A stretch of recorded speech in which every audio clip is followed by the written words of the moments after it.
Francisco apartment. The Mercury News reports police found the body of 26-year-old Suchir Balaji on November 26 after being called to do a well-being check. The medical examiner says he died by suicide and there are no signs of foul play. His death comes 3 months after publicly accusing OpenAI of violating U.S. copyright law while developing ChatGPT.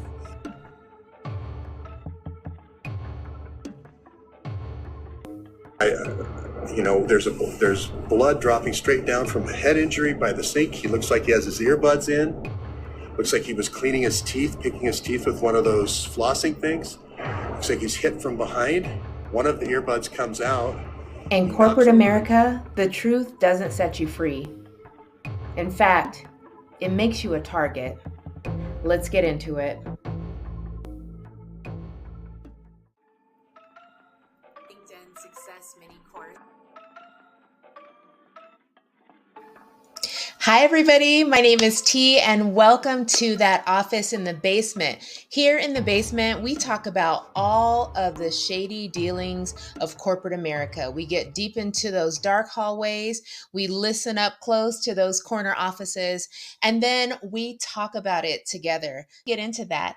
I just want to say thank you so much. I just started this channel, and if you go back and you look at one of my videos here, I don't know where I'm going to put it, but I was thanking everybody for my 11 subscribers that I had, and now I have over 400 subscribers. So I am really grateful. Thank you all for subscribing. I am hoping that you'll grow with me and watch me grow as I grow. And if you are new here, welcome to the channel. And if you are returning, thank you. And again, please like, subscribe, share the video content. I am a certified HR professional, and so I like to have that lens when I'm looking at any of these stories. And I'm also a talent acquisition specialist, which means a recruiter, a corporate recruiter for many, many years. So I'm excited to connect with you all. Thank you, thank you, thank you.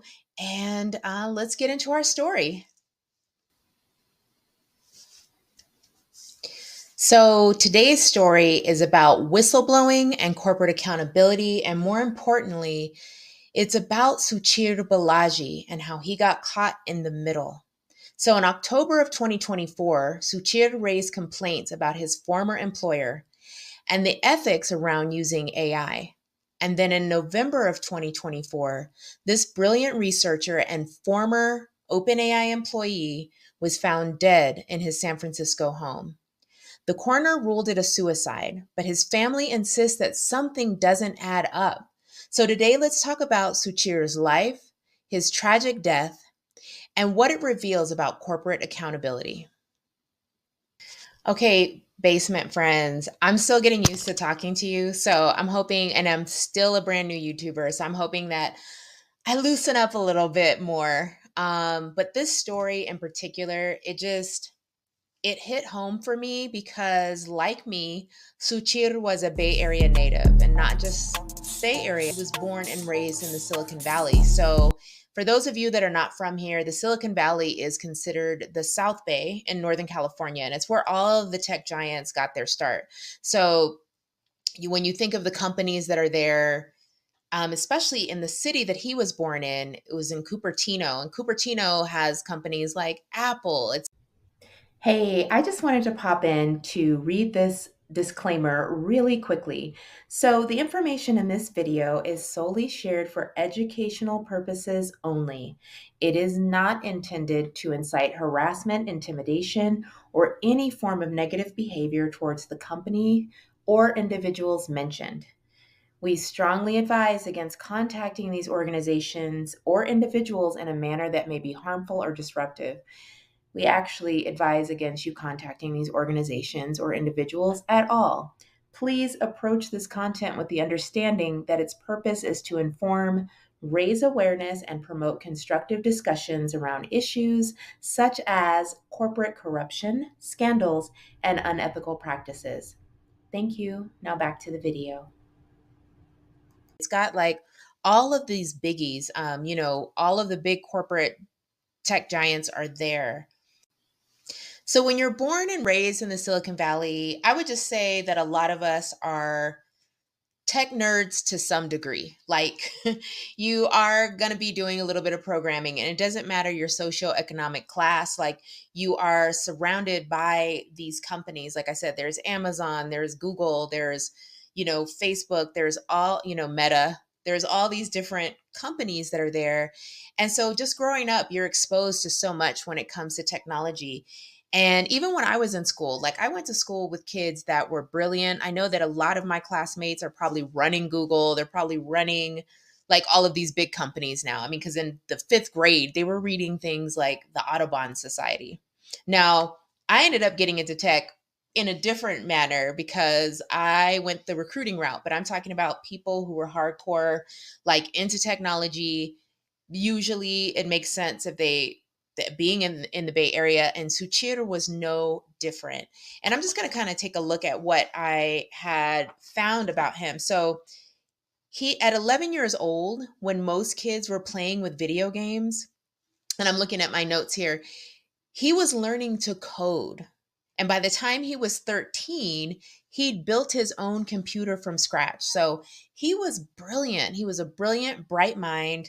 It seemed clear that obviously he would go on to have a career in technology. Like that made sense, right? It was obvious.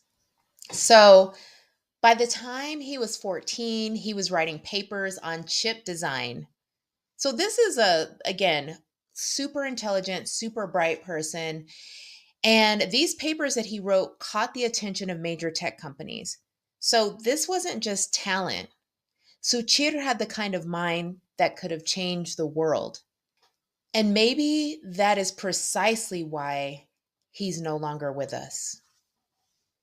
So, what is OpenAI? By now, all of you have heard about ChatGPT, the AI chatbot that's changing everything from how we work to how we communicate. It's helping people on the job. Companies are thinking about getting rid of it, right, or blocking it. And as a side note, I'm so fascinated by AI that I just started reading this incredible book called AI Superpowers. No, this is not sponsored. But the book is called AI Superpowers, China, Silicon Valley, and the New World Order by Kai-Fu Lee. And it dives into the global race for AI dominance and how it's shaping the future of work, technology, and even geopolitics. I'm sure that as I'm recording this, some new AI something is probably on the horizon. Okay, you guys, so all of this groundbreaking work, this was what Suchir was working on. So after graduating from UC Berkeley, one of the most prestigious universities in the world, Suchir landed a full-time job at OpenAI, where he had previously interned. So for almost 4 years, he was working as a researcher, and he was contributing to some of the most exciting advancements in artificial intelligence. And just imagine that, being part of a company that's not just predicting the future, but creating it, right? Now, there's some interesting things about OpenAI generally. OpenAI and ChatGPT was funded by some pretty big names like Greg Brockman, Jessica Livingston, Microsoft, and Elon Musk, to name a few. Remember Elon Musk's name because he's going to come back around in this whole story. So thank you for sticking with me this far in. So I just wanted to set the scene of just like all the cool work that Suchir was doing. And he was, again, had contributed 4 years of his life to building this thing. And it seems like Suchir really had a good sense of professional maturity is what I would call it. Because before he started raising questions, he did decide to quit the company. So he decided to leave. And he said that he was leaving to go pursue his PhD. And that's kind of a clue because it sounded like he had plans for the future. But when he left the company on his own personal website, he started citing some of the problems with ChatGPT and OpenAI. And he started to question the legality of it and, if what it was doing was right. In fact, I'm going to pull up a couple of quotes directly from him. So he was talking about one of the things he said, he was raising questions around legal and ethical violations, particularly around copyright infringement. And one post he wrote, "If you believe like I believe, you have to leave the company." He also told the New York Times, "This is not a sustainable model for the internet ecosystem as a whole."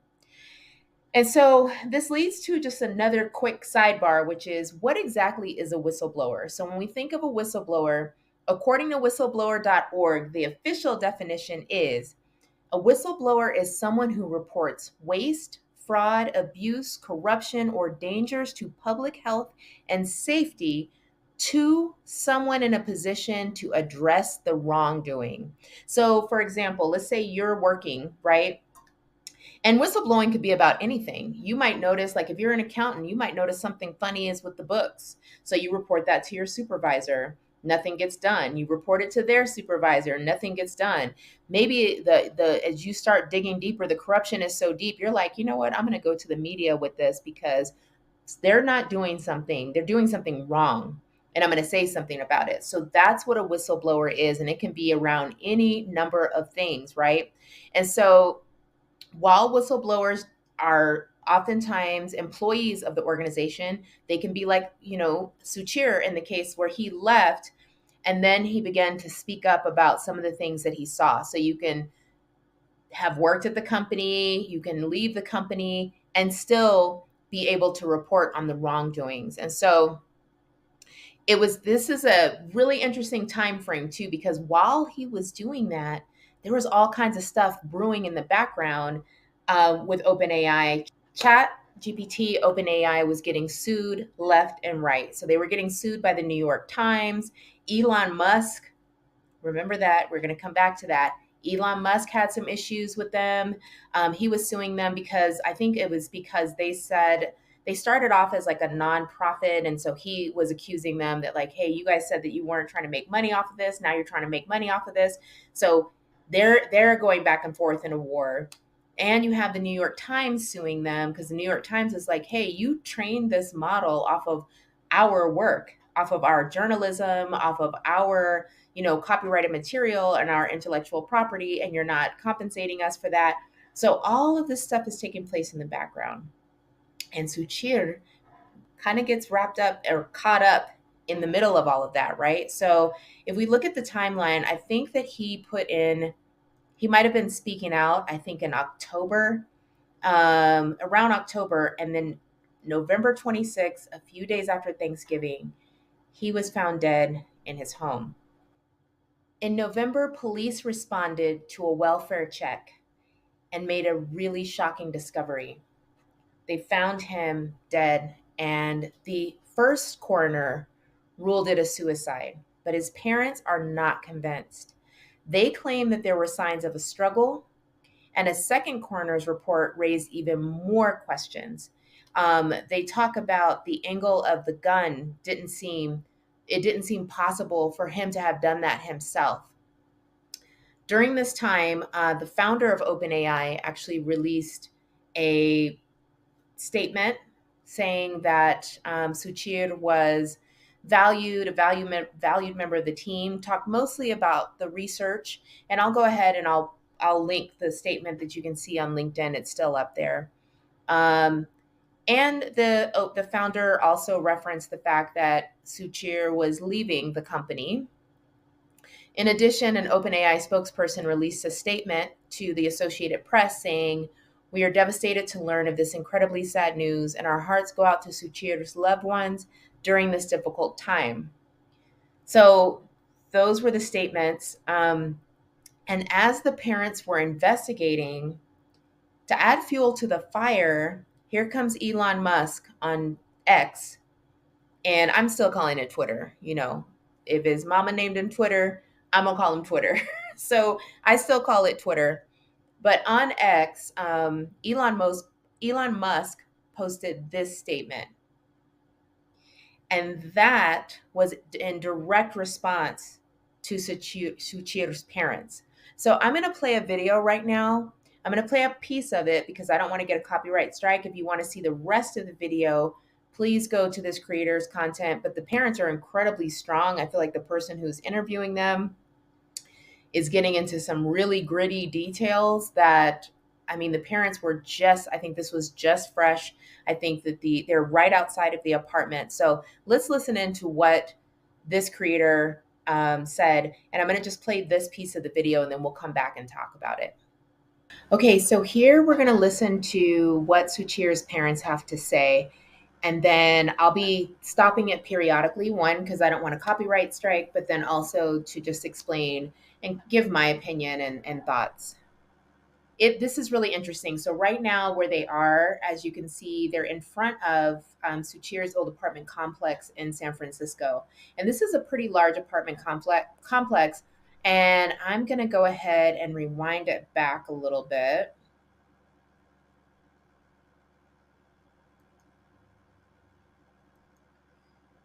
Okay. So right now he's talking about the decibels of a gunshot and what that sounds like and if neighbors would have heard that. Because a 9mm Glock gun is 150 decibels, right? Yes, 150 decibels. So they would have heard that shot. And we saw he ate Thai chicken at 6 o'clock, still food. And then at 7 o'clock, you talked to him on the 22nd, and he was fine. He was in good spirits. Yes. Yeah, I was the last one to talk to him. He was in a good spirit. He explained about his tour with his friends. He has a blast of time with, his birthday party. And Big birthday party down there on Catalina Island. So here right? his parents were, they're talking about how Suchir, right before, I think this was the week that he died, he had gone to a birthday party out in LA. Then they went to the Catalina Islands. He had gone on a hike. This next piece of the clip, they're going to be talking about the apartment manager. So I'm going to play that really quickly. Trip, right? And a hiking trip. And the leasing office manager in the apartment complex.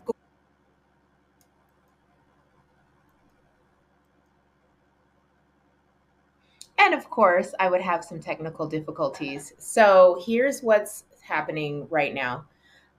So they're saying that they talked to the apartment manager, Corey, and this just goes to show that Suchir probably was a bright spot everywhere he went. The fact that an apartment manager knew him, had a conversation with him, the parents know the apartment manager, the leasing manager by name, and they were saying that he was in good spirits. So, this is kind of a clue in terms of one, he already had long range plans that we talked about, which was him pursuing his PhD, right? And then you have him going on trips, visiting people at birthday parties, chatting it up with the leasing agent. So there were no signs of withdrawal or anything like that. And I'm not saying that a person can't be depressed and hide it, but it does seem interesting. And if I don't have any more technical difficulties, I definitely want to play this next part that the parents talk about. Let's see if I can get this to work. But you do deserve justice now. With this loss, you at least deserve the justice. And they won't give you the police report yet. They won't give the police report. They're not giving us the original autopsy report. They're hiding the head injury. Despite of us showing the pictures of the bloodshot from the bathroom, authorities are not taking into account. And we have an autopsy report that doesn't confirm suicide at all. It's anti-suicidal. It's concerning. But despite of all the evidence we have been pushed to corner. Even day before yesterday, I was told it's a suicide. And why? Right. Why? What's their motive? Okay. Who's behind us? Yeah. Okay, we'll leave it right there. So thank you very much. This is part Poornima. I thought was very telling. And again, I wasn't there. I'm just trying to put things together and I'm just hearing it and giving my opinion. But so the parents went, as I mentioned, I think they hired a separate coroner. And they're saying that the San Francisco Police Department wasn't paying attention to just like where the wounds were. And basically, I don't know if I can say it on here, but where the wound was, I'll just do that. It would have been impossible for him to have done that to himself. Also, there was a head injury, is what the mother is saying. And what's really interesting about all of this seems to be, I don't know if it's an independent news station but I've only seen coverage about this like on independent YouTube channels, like mine or smaller channel or, other channels like this. Not that that's a small channel, but you know what I'm saying? I'm not seeing it on television. I only saw television reports of the actual passing or the actual death of Suchir. But when I was trying to research this story, one of the things I noticed is that it seems to be heavily um, researched and played on in Indian media, but I'm not seeing it stateside. I'm not seeing a lot of the big news outlets stateside cover it. So it's like CNN India, all of the different Indian news outlets are definitely on this case because it is still ongoing. And as of today, because I started recording this like a few weeks ago, so because I wanted to do some research, but as of recently, it looks like the San Francisco Police Department, they originally closed it. And then the parents started speaking up and they hired their own coroner and they're like, listen, something is off. And so now the San Francisco Police Department has reopened the case. We're not seeing anything else about that though. And as I mentioned, one thing I will say again, I'm not drawing any conclusions. You can draw your own conclusions. I'm curious about what you think in the comments below. But I will say, it seemed all throughout everything, Suchir seemed to display evidence of having future forward plans, right? Um, and that is a positive sign usually if somebody is, as an indicator of whether or not somebody is going to take their life. He had, first of all, the first plan was planning to get a PhD. We all know how long that takes, and that's a very long future forward plan. He planned to go to birthday parties. He was taking trips, all of these different things. And one of the things I think I didn't mention is that he also had planned to testify against OpenAI. And so that was in the works behind the scenes. He was planning to go to trial. And his parents are saying, his mother particularly is saying that he had some evidence against OpenAI / ChatGPT that he was going to bring forward. So that's interesting. I'm going to leave the link to this video because down in that video, or when you go and watch that video, they talk all about it. The mom was saying she doesn't have any, I think she has this hard drive, but she's saying she doesn't have any physical documents. So she was being very careful, and I think probably for her own safety. So the next thing I'm going to show is the parents did get visibility on the Carl Tucker show. Carlson Tucker, I think that's his name. So they were on his show. And so I might show a clip from there if I can. And then I want to show this last clip that the police are reopening the case. So I'll be right back with that.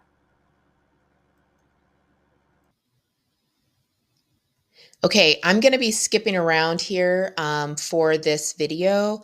But first, I want to just start with the fact that this is the newest development because I've been recording this over days. And so this is the newest development. Initially, the police declared it a suicide in the San Francisco Police Department. And here's what we know today. So let's just go ahead and get this up. Dead after accusing OpenAI of violating copyright laws, the mother has made fresh allegations in an interview with Tucker Carlson in the United States. Her name is Purnima Rao, and she's the mother, as we said earlier, and she's claimed that her son's death was not suicide. She said that there have been major lapses in the investigation. Now, in a parallel development, the San Francisco Police Department has updated the status of his case. They initially labeled it as closed and as a suicide. The case has now been reclassified as open and as an active investigation. I'm going to continue to bring you more details on this. The San Francisco police has been contacted by CNN News 18. We asked, so you heard that. So now they have reopened the case. It is now an active investigation. And I understand that they can't talk about all the things that they may or may not be finding, but it is really interesting that the parents had to be the ones to say, we don't believe this. Something happened. We don't believe it. And we're asking you to reopen this. And so the parents want the FBI involved. And then here, let me just see what section this was. They talk about the connection with Elon Musk, or that the fact that Elon Musk reached out to them. So I'll play that part shortly. TV footage from 2 to 3 days before and 2 days after. We are not, because of lobbying, we're not getting any support. That So breaks my right now, heart I'm to going to. hear this mother saying, we just want to get the CCTV footage. And when you think about, like I said, CCTV footage is everywhere. They'll record you going to your mailbox. They record you if you run a red light, especially in those big, expensive apartment complexes. They have all kinds of video cameras all over the place. And so the fact that she's struggling and she's having such a hard time to be able to access this footage, this was another thing that made me interested in this story, because as I said, I'm mostly seeing the Indian media cover it. So even if it is CNN or any of those things, I saw that Tucker Carlson also covered it. And so I'll leave all the links below, but you know, I want this family to get answers and to get justice. And I'm not accusing anybody of anything. This is all allegedly. I was not in the building, right? But I do think that they've raised enough questions where the police even had to reopen the case. And so it just hurts me to hear that she can't even get the footage that she's looking for. But here's where she talks about Elon Musk. Write to like I'm going to write and create a motion for holding on the CCTV footage as well. That's Okay. our demand to the leasing office. Ma'am, we also saw a post from Elon Musk. In fact, he is supporting your claim. So are you in touch with him or his office, or perhaps And are again, they with assuring Elon some Musk, sort of I wouldn't trust him. And I'm not saying that he is lying, but he has a beef with ChatGPT, right? He has a beef with that company because when he invested in that company, they said they weren't going to try to make money, and they went and made money. And so now they're becoming a for-profit company. And so he has beef with them. And I'm not saying that something didn't happen, but what I am saying is I wonder if he is using the parents' pain to get them riled up by saying, oh yeah, I think it was a murder also. I don't know about his motives, I guess is what I'm getting at. help or assistance to you? At this moment, he's just supporting and he believes it's a murder. Hmm. He also tweeted to his friend as well. I think his name is, I don't know his name.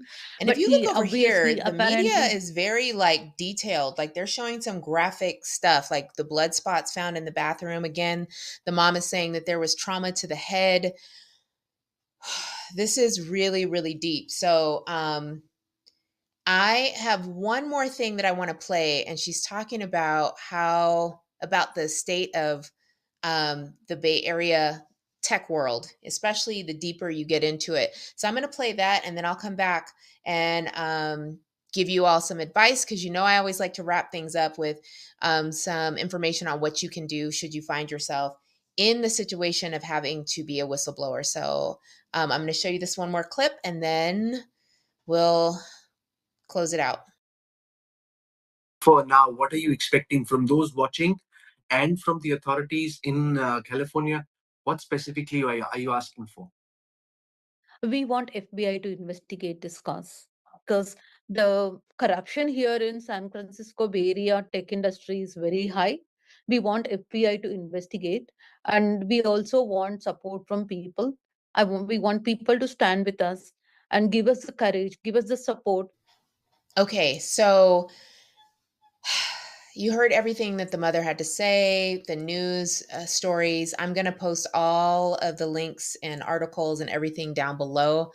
This is a very interesting and very sad story. He was born, I think November 21st was his birthday. And then only 5 days later, he was found deceased. And he had just celebrated his birthday. And if you look at some of the if you look at the videos, his mom was saying that he was even starting a nonprofit. So he had 5 friends, I think, that were going to be on the board. He was moving on. He was getting a PhD. He was preparing to testify. Like, this is not stuff that people typically do if they had plans. If they had plans to take their lives, then all of that I don't think would have happened. And so again, this is allegedly, disclaimer, because I'm not trying to be,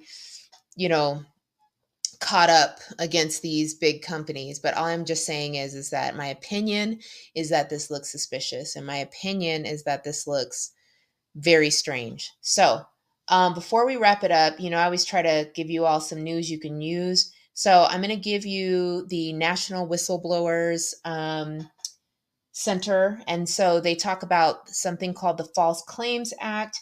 And so what it is that under this provision, whistleblowers can be rewarded for confidentially disclosing fraud that results in a financial loss to the federal government. So whistleblowers.org is really about whistleblowing against the federal government. But then for the private sector, I will leave a link to the private sector whistleblower fact sheet. And I'm looking at it over here, so I might just put it up on the screen. But they have whistleblower.house.gov, and it really just talks about all of the different types of whistleblower protections. So there's employee safety laws. So that's OSHA, which is Occupational Safety and Health Act. There's consumer products laws. There's transportation laws. I'm thinking about Boeing. That's another whistleblower story that I really want to cover. There's food safety laws, environmental laws. So I'll leave a link to all of these things because there are protections against whistleblowers. And it's interesting because even though DEI protections or affirmative action protections, rather, are very different from whistleblowing protections, as I start to see what this administration does, and who knows, this could be a leap. I know that you all will let me know in the comments. You are not shy, and I appreciate you, talking to me down here in the basement. But this is why it's so important to have agencies like this. This is why it's important to have these laws in place. And if we start saying, oh, well, who cares about if our food is safe? People shouldn't be snitching. So let's get rid of that. Or who cares if our planes are safe, right? Like Boeing, the people who reported those planes and then they ended up gone. So these agencies, it's important for us to have these protections as private citizens, because at the end of the day, it's like them, and I'm talking about billionaires and all of that, and then it's the rest of us. It's the rest of us. And so we can't be fighting each other. That's just my thought on the matter. Let's see if there's anything else I want to make sure that you all know. So when we think about whistleblowing, I don't want to discourage any of you from speaking out and telling the truth. Whistleblowers take risks that we can't even imagine. They are risking their reputation, they're risking their careers, and sometimes they may be risking their lives. But again, there are legal protections. So if you are at a job and you witness illegal activity at work and report it, there are federal laws. At least at the time of this recording, this could change, but there are federal laws in place so that you can be protected from being fired, demoted, harassed, or punished. And some laws even offer financial rewards, as I mentioned earlier, for exposing fraud and corruption, especially when it comes to government money. Anyway, all of this was incredibly sad to report, especially learning more about Suchir's life. I think he was bright, and it seemed like he was a young professional who had his whole life ahead of him. And somehow that ended. And instead of his next chapter, he could have created the nonprofit that was going to change everything. But instead, his parents are left with questions. I think all of us are left with questions, and who knows if we're ever going to get the answers. But I will say this is exactly why small channels like mine ask you to like and subscribe, because we as people can make a difference. And so, like I said, I'm not seeing this being blown up in the way that I think it should be. So please feel free to share. if you hear anything new, please come back in the comments and let's talk about it, because the more we talk about it, the more we bring these types of things to the surface, the more the powers that be will be forced to do something. And so I'm really hoping that his parents get answers. I hope that they get real answers. I'm glad that they were able to get that case reopened, and that the San Francisco Police Department has now reopened the case. And I hope that they get the real answers that they deserve. So let's talk about it in the comments. I'm curious about what you think. Do you think that he actually unalived himself? Do you think that there is foul play? Have you heard something about what's happening? Again, I'd love to talk to you all in the basement and talk about what's happening in the comments. So let's meet down and let's go in the deeper in the basement, which are the comments. I really appreciate you all. Thank you so much for subscribing and tuning in. I'm going to try to do this once a week. Actually, I'm committing to doing this once a week. If I find another story, I'm going to try to do it twice a week. But I appreciate you for, just hanging out, being down here in the basement with me. And I will see you next time. Be safe, be ethical, and take care of yourselves. Okay. Bye. Where he was stating there's a lot of money at stake here. I wouldn't want to name one person, but I can look at the reality. Reality is like there's a lot of investment gone into AI industry, and his testimony would have turned it upside down. He was named as a witness for New York Times. Within a week after he was named as witness, he's gone.